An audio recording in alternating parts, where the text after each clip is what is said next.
Seperti yang terjadi di Kesultanan Kualu, salah satu kerajaan Melayu yang berada di Tanjung Pasir, Kabupaten Labuhan Batu Utara, pada 3 Maret 1946 lalu.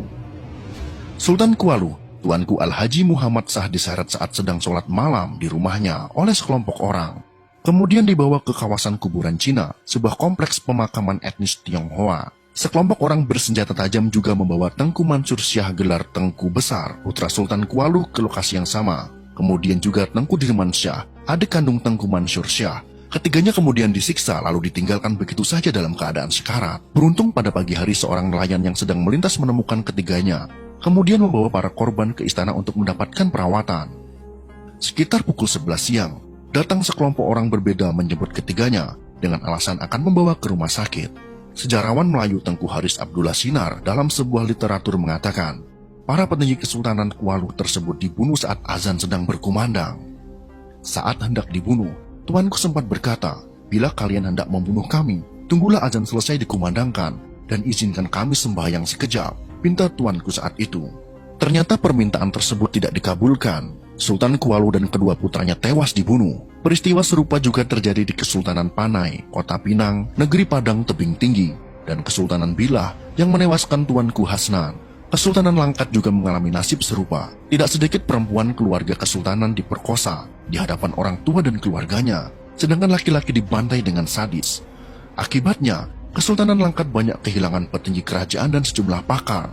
Dalam peristiwa ini, seorang sastrawan Tengku Amir Hamzah, Pangeran Langkat Hulu, dan wakil pemerintah Republik Indonesia saat itu juga turut dibunuh. Peristiwa pembunuhan Tengku Amir Hamzah terjadi pada tanggal 7 Maret tahun 1946.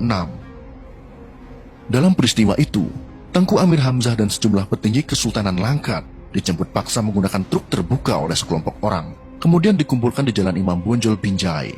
Bersama tahanan lainnya, Tengku Amir Hamzah disiksa kemudian dibunuh di perladangan di kawasan Kuala Begumit oleh Mandor Yang Wijaya, yang tidak lain adalah pelatih kesenian silat Kuntau Istana Langkat. Sebelum melakukan pembunuhan, Algojo mengabulkan dua permintaan Tengku Amir Hamzah. Pertama, Tengku Amir Hamzah minta penutup matanya dibuka karena ingin menghadapi ajal dengan mata terbuka. Kedua, Tengku Amir Hamzah meminta waktu untuk sholat sebelum hukuman dijatuhkan. Pembantaian dan pembunuhan juga terjadi di Negeri Padang, salah satu kerajaan Melayu di tebing tinggi, pada tanggal 3 Maret tahun 1946. Dalam peristiwa ini, cucu Tengku Tebing Pangeran, Tengku Sortia, tewas di tangan sekelompok orang. Peristiwa terjadi saat Tengku Sortia sedang sholat di rumahnya di kawasan Tongkah, perkebunan tembakau milik Kerajaan Negeri Padang, bersama istrinya Puan Maimunah. Perkebunan Tongkah berada di antara Kabupaten Simalungun dan Serdang Berdagai. Tengku Sortia diseret dari rumah kemudian dibunuh. Jasadnya dihanyutkan ke sungai tidak jauh dari rumahnya. Di malam yang sama, pada tanggal 3 Maret tahun 1946, Kesultanan Asahan di Tanjung Balai juga mengalami nasib serupa. Sebelum azan subuh berkumandang, Tengku Muhammad Yasir menyambut sang ayah di rumahnya, yang baru tiba di istana setelah bersiaga, akibat tersiar kabar akan terjadi penyerangan. Rumah cucu Sultan Asahan ke-10 ini berada di lingkungan Istana Kesultanan Asahan, di lingkaran Kota Raja Indra Sakti, yang di tengahnya terhampar lapangan hijau. Tengku Muhammad Yasir yang saat itu masih berusia 15 tahun, melihat sejumlah orang mengendap-endap ke arah istana saat membukakan pintu untuk ayahnya. Karena takut, Tengku Muhammad Yasir kemudian masuk ke dalam rumah bersama ayahnya.